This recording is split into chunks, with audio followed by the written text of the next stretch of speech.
Security forces have fired tear gas at protesters barricading the streets and throwing rocks in Burkina Faso's capital, as anger grows at the government's inability to stop armed attacks spreading across the country. Several hundred people marched through downtown Ouagadougou on Saturday chanting for President Roch Christian Kabore to resign. Keep reading. List of 4 items. List 1 of 4 Burkina Faso authorities ban planned Ouagadougou protests. List 2 of 4 the man who plants baobabs, a Burkina Faso hero. List 3 of 4 41 killed in attack by armed groups in Burkina Faso. List 4 of 4 Burkina Faso president names Lassina Zerbo as prime minister. End of list. The jihadists are hitting the country, people are dying, others are fleeing their homes. We want Roch and his government to resign because their handling of the country is not good.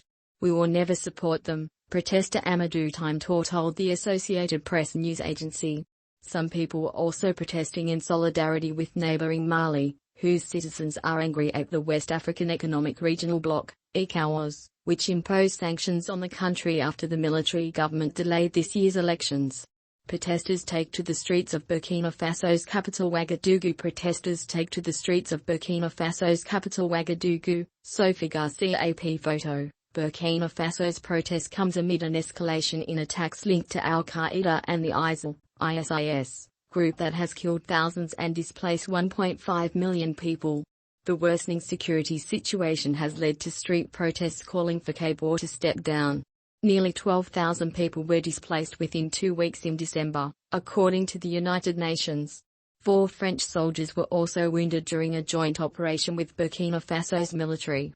This is the first time French soldiers have been injured in the country since 2 men were killed in 2019 during a hostage release operation, Pascal Iani, spokesman for the Chief of Defense for the French Armed Forces, told the AP.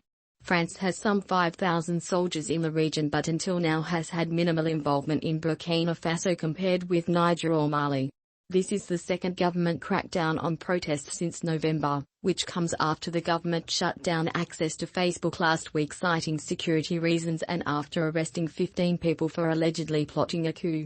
Negotiation plans as tensions mount. The government is struggling to stem the violence.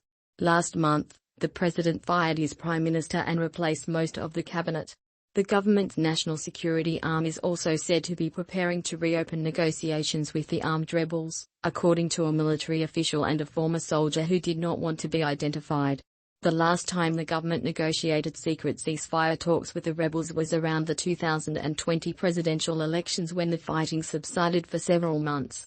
But locals say it is too late for talks and that the country is being overrun by armed groups that control swaths of land, plant their flags and make people abide by their interpretation of Islamic law. They just come and are squeezing people out of their homes, and there is no government strategy, said Ousmane Amirou Diko, the emir of Liptako.